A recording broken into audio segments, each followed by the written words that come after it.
بخاری میں حضرت ابو ہریرہ رضی اللہ تعالیٰ عنہ سے حدیث مروی ہے، بڑی مشہور ہے۔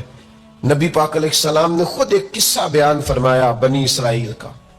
حضور فرمانے لگے 3 شخص تھے، ایک کوڑ کے مرض میں مبتلا تھا، کوڑا تھا، ایک گنجا تھا، ایک نابینا تھا، ہر وقت پریشان رہتے تھے۔ میرے رب نے ان کو آزمانے کا فیصلہ کیا۔ دیکھو اللہ کے آزمانے کا طریقہ کیا ہے۔ ایک فرشتہ انسانی شکل میں آیا، سب سے پہلے جس کو کوڑ کا مرض تھا اس کے پاس آیا۔ حضور سید عالم صلی اللہ تعالی علیہ وسلم بیان فرماتے ہیں، اس نے آ کے اس سے کہا کیا چاہتے ہو؟ اس نے کہا یار مجھے کوڑ کا مرض ہے، لوگ مجھ سے نفرت کرتے ہیں، گھن کرتے ہیں، کاش میری کھال ٹھیک ہو جائے، جلد ٹھیک ہو جائے، بیماری چلی جائے۔ تو فرشتے نے ہاتھ پھیرا، اللہ نے شفا عطا کر دی۔ شفا کس نے دی؟ ہاتھ کس نے پھیرا؟ کوئی عرض نہیں، اگر کسی وقت کوئی بزرگ دم کر دے، ہاتھ پھیر دے تو شفا اللہ ہی دیتا ہے۔ بخاری میں موجود ہے جو روایت عرض کر رہا ہوں۔ فرشتے نے ہاتھ پھیرا، اللہ نے۔ اب فرشتہ اس سے پوچھتا ہے پسند کیا ہے؟ مال کون سا پسند ہے؟ کہنے لگا اونٹ بڑے پسند ہے۔ تو فرشتے نے ایک حاملہ اونٹنی اسے دی اور برکت کی دعا بھی دی۔ اب فرشتہ آیا گنجے کے پاس، جناب کیا چاہتے ہیں؟ اس نے کہا میں گنجا ہوں، سر پہ بال نہیں ہے، اس کی وجہ سے چہرے پہ کوئی حسن بھی نہیں ہے، لوگ گھن کرتے ہیں، کبھی میرے بال آ جائے نا۔ فرشتے نے ہاتھ پھیرا، بال اللہ نے عطا کیے، اس کو شفا ہو گئی۔ اب فرشتے نے اس سے کہا کہ مال کون سا پسند ہے؟ کہنے لگا گائے بڑی پسند ہے۔ فرشتے نے اس کو ایک حاملہ گائے دی اور برکت کی دعا بھی دی۔ اب فرشتہ اندھے کے پاس آیا، کیا چاہتے ہو؟ اس نے کہا رب نے بڑی سونی کائنات بنائی ہے پر میں دیکھ نہیں سکتا، کبھی آنکھیں مل جائیں نا تو ساری رونقیں ہی بحال ہو جائے۔ فرشتے نے ہاتھ پھیرا، شفا۔ یاد رہے گا مسئلہ، یہ اتنا سا مسئلہ جس میں لوگ بڑی جلدی اڑ جاتے ہیں۔ فرشتے نے آنکھوں پہ ہاتھ پھیرا اور اللہ نے شفا عطا کر دی۔ فرشتے نے کہا پسند کیا ہے؟ کہا بکریاں بڑی پسند ہے۔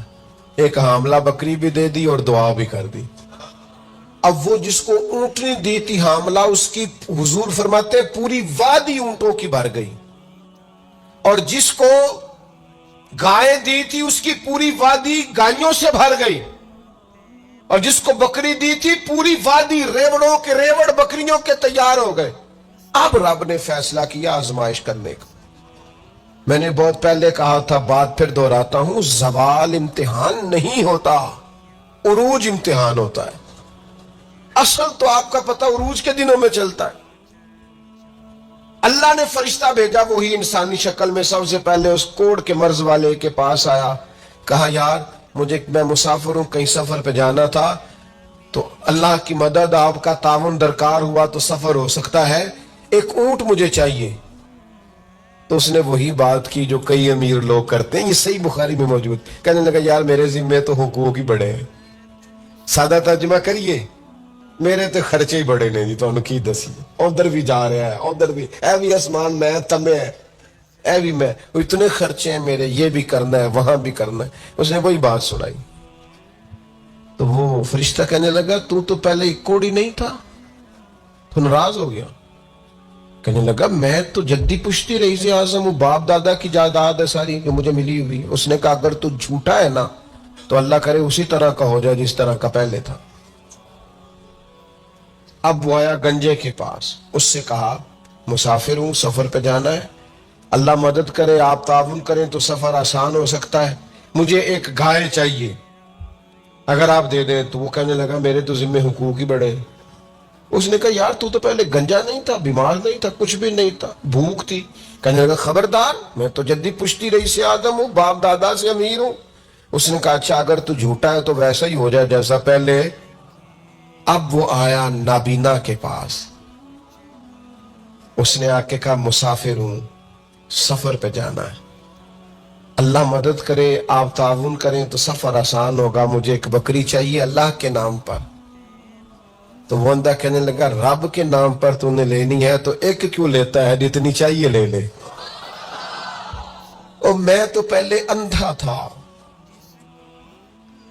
میں مسکین پرانا خادم، کسے در ملی نہ ٹوئی، اے تے واصف یار نے نظر جو کی تھی، تے واصف شروع سے پڑھتے ہیں، سے ثبوت نہ پوچھو میں تو، پلا نظر کرم قد ہوئی، اے میں جانا یا دل بر جانے، غیر نہ جانے کوئی، میں مسکین پرانا خادم، کسے در ملی نہ ٹوئی، اے تے واصف یار نے نظر جو کی تھی، تے واصف ہی ہوئی، میں تو اندھا تھا، پلے شے ہی کوئی نہیں تھی، تو کریم نے کرم کیا، جتنی تیرا دل کرے لے جا۔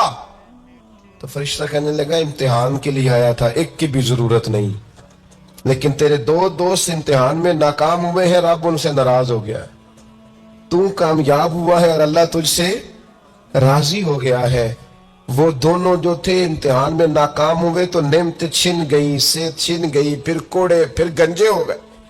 اس کو اللہ تبارک و تعالیٰ نے اور عطا کیا۔ زوال نعمت کب ہوتا ہے؟ جب لوگ راہ خدا میں خرچ نہیں کرتے، غریب کا، مسکین کا، لاچار کا خیال نہیں رکھتے۔ جیسے جیسے پیسے آتے جاتے ہیں، ذاتی خرچے بڑھتے جاتے ہیں، ذاتی معاملات ہی بڑھتے جاتے ہیں۔ آہستہ آہستہ لوگ کہتے ہیں خود ہی آپ کو پتہ ہے نا، پھر ہمارا گھر بڑا وسیع ہے تو بڑے مسئلے ہیں، تو بڑے خرچے ہیں، تو بڑی چیزیں ہیں۔ بھائیو، زوال نعمت کے معاملے میں اپنے رب کا خوف پیدا کریں، اللہ سے ڈریں ہر وقت۔ جب تک نعمتیں نہیں نہ ہوتی تو گزارا ہو جاتا ہے، اگر ملنے کے بعد چھن جائیں تو پھر تکلیف بہت زیادہ ہوتی۔ تو زوال نعمت سے بچنے کے لیے تکبر سے بچیں، ناشکری سے بچیں، ناقدری سے بچیں، اور پھر صرف اپنا حق سمجھنے سے بچیں، اسے بانٹیں، عاجزی میں رہیں، شکر میں رہیں۔ آپ محسوس کریں گے کہ لَإِن شَكَرْتُمْ لَأَزِيدَنَّكُمْ، اگر شکر ادا کرو گے تو میں نعمتوں میں اضافہ کر دوں گا، نعمتیں محفوظ بھی ہو جائیں گی، ان میں اضافہ بھی ہوگا۔ ہر وقت نبی کریم شکر ادا کرتے، ہر وقت صحابہ اور اہل بیت مقام شکر پر فائز رہتے۔ یہ مقام شکر انسان کو زوال نعمت سے بچاتا ہے۔ اپنے آپ پر غور کریں، اگر کوئی بھی نعمت موجود ہے، وہ اولاد کی صورت میں ہے، وہ صحت کی صورت میں ہے، وہ بہن بھائی، ماں باپ، دوست احباب، بیوی بچوں کی صورت میں، جو بھی انعام اللہ کے موجود ہے، اس میں کبھی تکبر کا شکار نہ ہو، خود پسندی کا شکار نہ ہو، کبھی کوئی ایسا کام نہ کریں جس سے اللہ تعالیٰ کی ناراضگی کا موجب بنے۔ ایک خاتون ہے، بڑی نیک، تاریخ میں گزری ہیں، تو وہ کہتی ہیں کہ میں ایک جگہ بیاہ ہی گئی، میری پہلی شادی ہوئی ایک جگہ پہ، تو دروازے پہ کوئی بھیک مانگنے والا آیا اور اس کی حالت بڑی خستہ تھی، تو میرے شوہر نے نا اسے ڈانٹ دیا۔ میں نے اپنے شوہر سے کہا اللہ کا ہم پر فضل ہے اور اس کی حالت بڑی پتلی ہے، لگتا ہے کئی دنوں سے روٹی نہیں کھائی، تو 4 پیسے دے دے تو حرج کیا ہے؟ کہنے لگا قتل نہیں، میں نے منع کر دیا تو ختم ہوگی بات۔ تو بی بی کہتی ہے میرے پاس اپنے ذاتی پیسے بھی پڑے ہوئے تھے جو میکے کی طرف سے مجھے ملے تھے، تو ذرا میرا خامد سائڈ پہ ہوا تو میں نے نظر بچا کے نا اس فقیر کو 4 پیسے دے دیے، چونکہ زیادہ ہی اس کی حالت بگڑی ہوئی تھی۔ تو کہتی میں پیچھے پلٹی تو شوہر پیچھے کھڑا تھا، اس جرم میں کہ میں نے ایک فقیر کو بغیر اجازت پیسے دیے، اس نے مجھے طلاق دے دی۔ کہتی ہیں بڑی تکلیف میں تھی اور اپنے دل میں سوچتی تھی مالک میں نے تو تیرا بندہ جان کے اس کی مدد کی ہے اور مجھے یہ سزا ملی ہے۔ فرماتی ہیں عدت گزر گئی، میرا والد پریشان تھا، پھر ایک رشتہ آیا، میرا نکاح ہو گیا، لیکن اللہ نے مجھے اتنا اچھا شوہر دیا، اتنا نیک شوہر دیا، اتنا کمال آدمی۔ فَإِنَّ مَعَ الْعُسْرِ يُسْرًا إِنَّ مَعَ الْعُسْرِ يُسْرًا، مشکل کے بعد اللہ آسانی دیتا ہے۔ کمال شوہر اللہ نے مجھے دیا، نیک، صالح، محبت کرنے والا۔ فرماتی ہیں اسی طرح میں ایک دن اپنے شوہر کے ساتھ بیٹھی تھی، دروازے پہ دستک ہوئی تو میں شوق میں اٹھی، اپنے شوہر سے کہا میں دے کے آؤں فقیر کو؟ کہنے لگا جتنا مرضی دے دو۔ کہتے ہیں دروازے پہ گئی تو میری چیخ نکل گئی، اس لیے کہ دروازے پہ جو مانگنے آیا وہ میرا پہلا شوہر تھا۔ بے پرواہی ویکھ سجن دی، جتھے کسے دی پیش نہ جاوے، انہیں مالا والے در در رولے تے منگتے تخت بٹھاوے، اوے سجناؤ کسے نکارا مل دئی، کوئی کعبے او خالی آوے۔ وہ میرا پہلا شوہر دروازے اتنے وہ بھی تڑپ گیا۔ کل تک تکبر تھا، غرور تھا کہ ہم مالدار ہیں، ہم کسی غریب کو کیا دیں، لیکن آج یہ حال ہے کہ وہ خود دروازہ بھیک مانگ رہا تھا۔ نہ قدری نہ شکری تکبر، یہ زوال نعمت کا باعث بنتا ہے، انسان کے پاس سے نعمت رخصت ہونے لگ جاتی ہے۔ ایک چوتھی بات جو زوال نعمت کا باعث بنتی ہے وہ یہ ہوتی ہے کہ اللہ کی نعمت کو صرف اپنا حق سمجھ لینا۔ اللہ نے جو ہمیں دیا ہے نا وہ سارا ہمارا نہیں ہوتا، اس میں مسکین کا بھی حق ہوتا ہے، یتیم کا بھی حق ہوتا ہے، کمزور کا بھی حق ہوتا ہے، سائل کا بھی حق ہوتا ہے۔ سخت جملہ ہے اور چلو کوئی بات نہیں، کبھی کبھی کڑوی گولی سے بھی فرق پڑتا ہے۔ بعض لوگوں کو اللہ نعمت دیتا ہے وہ سانپ بن کے بیٹھ جاتے ہیں، وہ سمجھتے ہیں ہمارا حق ہے اور کسی کو دے کے احسان جتلاتے ہیں۔ میں ایک محفل میں گیا تو مجھے کہنے لگے 2 عمرے کے ٹکٹ بھی ہم نے دینے ہیں تو آپ نکال کے جائیں۔ میں کہا جنہوں دینے دے چپ کر کے دے دیو، یہ نہیں دیے جاتے۔ آپ نے اس کی فوٹو ہی بنانی ہے، کسی کو عمرہ کرا رہے ہو چپ کر کے دے دو، ختم ہو گئی بات۔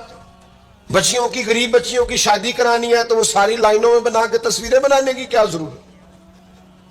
آپ سانپ بن کر نہ بیٹھیں۔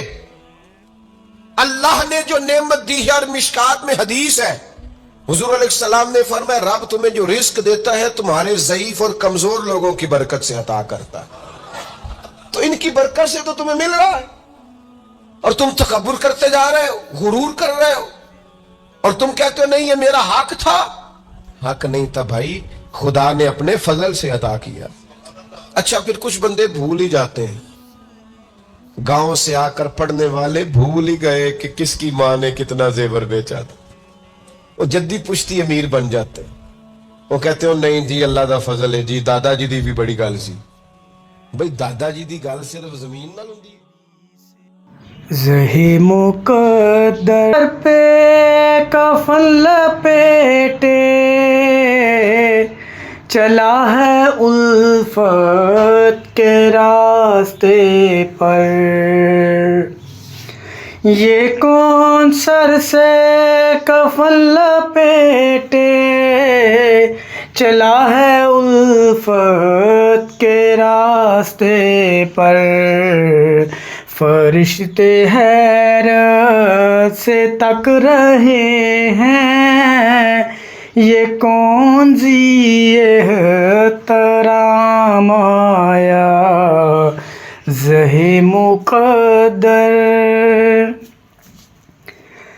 یہ راہ حق ہے سنبھل کے چلنا، یہاں ہے منزل قدم قدم پر، پہنچنا در پر تو کہنا آقا سلام لیجے غلام آیا زہی مقدر، حضور حق سے سلام آیا پیام آیا، جھکاؤ نظریں بچھاؤ پلکیں ادب کا اعلیٰ مقام آیا۔